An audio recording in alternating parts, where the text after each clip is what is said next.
Hi, I'm just here to make a little short movie video, I guess, about the needs of the little children in these last days.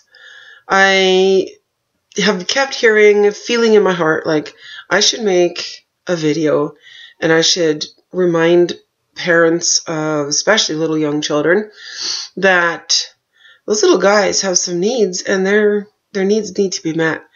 I babysat a little guy 2 weeks ago, I guess. It was 2 weeks ago. And this kid is like between 3 and 4 years old. Just a little fella, you know, him and his tiny little brother. And these little guys, like that little guy that can talk, I was shocked. I couldn't believe it.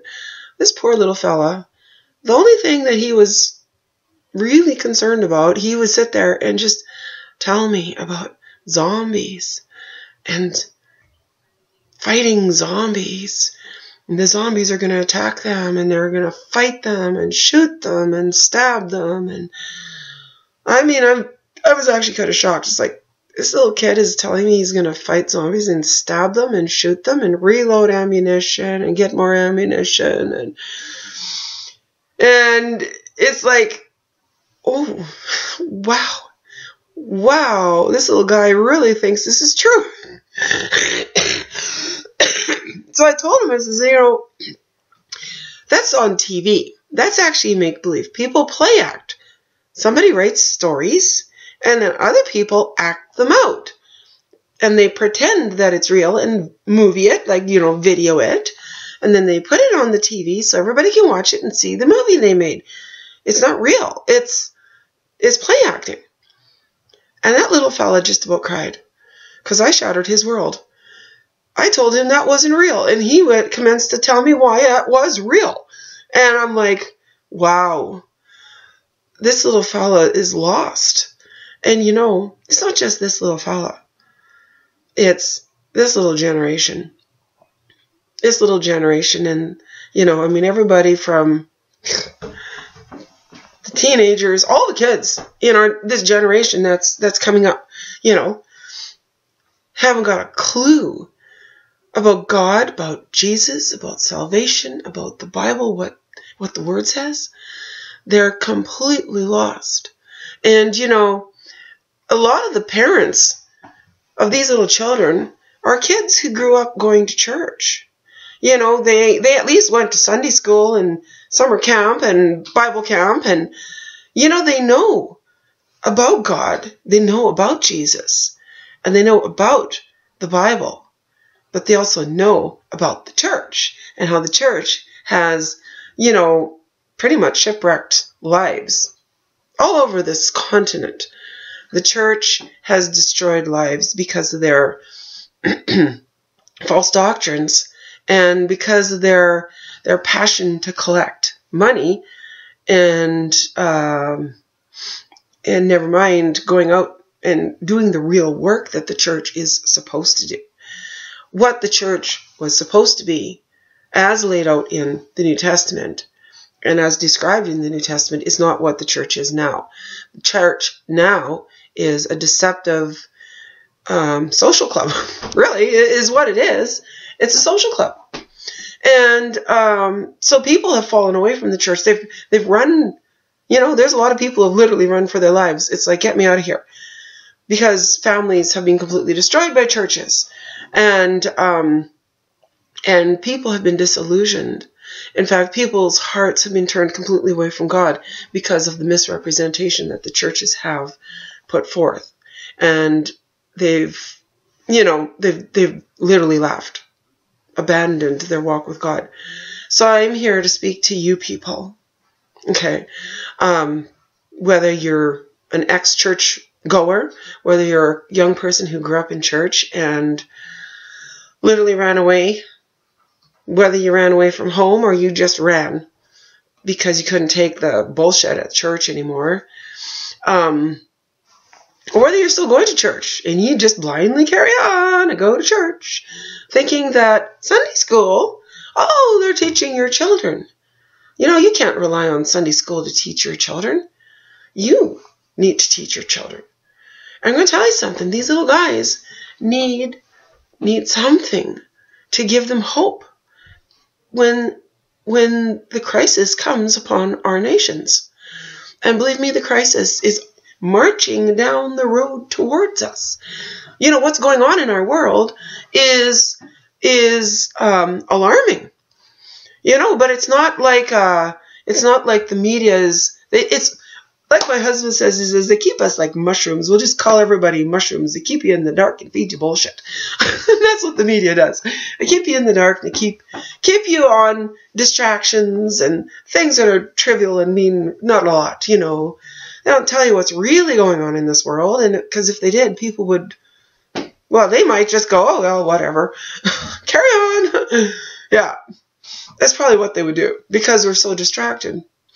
But, you know, when it happens, when the crises come that are coming, and I know they're coming because, I see the signs everywhere. Watch the signs and you'll know what's happening. And the little children they won't know what to do. The little children will not know what to do. You have to, parents, you have to give your children a hope. You have to remove the video games and the things they play with their thumbs. Turn off that TV and the cartoons and all the stuff that keeps them, you know, compelled to sit there and watch it and play those games. They're deceptive. They're demonic. The whole purpose of the entire media outlet is to keep people distracted, to keep people entertained, so that they will stay away from the things that are true and real, so that they will create an enmity between God and man. He that loves the world is set at enmity with God. Okay? And it's all designed to create a love for the world and a distraction so that people aren't listening to the things that God is saying. And what's happening is we've got an entire generation that is void of spirituality. And what happens? The occultish, demonic practices and philosophies are being actually promoted through those movies, through those games, along with the violence and the death culture. Okay? And the children are like little sponges. They just absorb it. Okay? And so they're talking it. And it's like, wow, these little children are lost. What are they going to do when the crisis does come, when the bombs start flying? I was told just a couple of weeks ago in a dream, and I've had a few other dreams. I've got pictures on my computer of a cup suspended in the air, a wine glass, 2 of them. Okay. There is, in the fall, there is going to be a full land and air offensive. That's what I was told in this dream. And that's all the dream was. In the fall, the plan is for full fall, land and air offensive. Right? So, when it happens, and it's coming, you know, our families and our children are going to be in crisis mode. And so are you, if you're not walking with God, if you're not walking with Jesus. If you haven't learned and put the Word of God in your heart, so you have the sword of the Spirit, which is the Word of God. Okay, our battle is not with flesh and blood, but with spirituality, but with principalities and evil spirits in high places. Okay, and we have to know how to speak the Word of God and use the authority that has been given us in order to walk through what's coming. Right? God will carry us, but He's given us authority over every unclean spirit and all the power of the enemy, and there shall nothing by any means hurt us. God's Word says that if we are walking with Him and keeping His commandment and letting him be Lord in our lives, that 1,000 will fall on our right hand and 10,000 on our left, but it shall not come near us. Only with our eyes will we behold and see the reward of the wicked. So you see, there's death coming, and there is devastation and destruction. And what are you little children going to do when you're gone? Okay? Because I'm going to tell you something. They're not going to have any hope. They won't know what to do. They need to know how to cry out to God. They need to know God. They need to know Jesus. They need to know a little bit about God's word and the hope that he's giving them. Because God wants us to go into the kingdom of heaven. And it's our responsibility. These little children were known by God before they came here. When they were in your womb, in their mother's womb, God knew them intimately, every detail of who they are and what they were going to be, what they're designed and what their assignment was to come into this world. And, it's your responsibility as a parent to make sure that they know how to get back where they came from, which is heaven. They came from heaven, and they're supposed to go back. That's the plan. It's your job as a parent to make sure they know how to get out of this world and go back where they came from.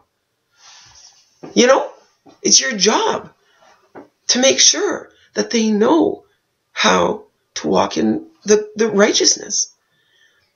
Because righteousness is the standard of heaven. God expects us to live according to the standards of righteousness in this earth. Okay? And he expects us to make sure our children know. We have to read them the Bible. We have to tell them about God, about Jesus. Lead them to invite Jesus into their hearts so they can become born again. All right? And be sealed with the seal. God's word says that we are sealed with a seal when we invite him into our heart. And they're tiny and they're innocent and they're vulnerable. And you don't want to put your children in a situation where you're laying dead on the street and they're sitting there and haven't got a clue what to do. And nobody's put it in their heart and told them, when all else fails, when you're alone, cry out to God. Do you understand? I always remember this story about the little girl that there was in Africa. And there was, of course, some kind of crisis going on, and people were fleeing for their lives and walking and dying along the road of starvation and being murdered and all those things that happen over there. And these journalists, or I don't know, they were working for like a Christian group that was over there helping the people. They came upon a little girl sitting along the road beside her dead mother. Her mother's laying there dead, and she's sitting there. She's like 4 or 5. She doesn't know what to do, so she's sitting there. And you know what she was singing? She was singing, Jesus loves me, this I know, for the Bible tells me so. Somebody had placed in her heart a knowledge of God and a knowledge of Jesus. And she had that little bit of hope to hang on to. I'm going to tell you something. Your children need some hope. Because when the tire hits the road and the crisis comes a-crashing in, you're the only person that they look up to, right? And if you're gone, they need some hope. So you've got to read the Bible to them. Read the Bible. Read it with some expression. They don't need picture Bibles. You can give them the most amazing experience just by speaking with some enthusiasm, with some understanding when you read the Bible. You can use your voice to make the stories in the Bible come alive. Right? It's called expressive reading. And you can do that. So I encourage you, please take your children, set aside the distractions, and sit down and read the Bible to them and teach them, because they need to know God and Jesus. Okay, that's it for now.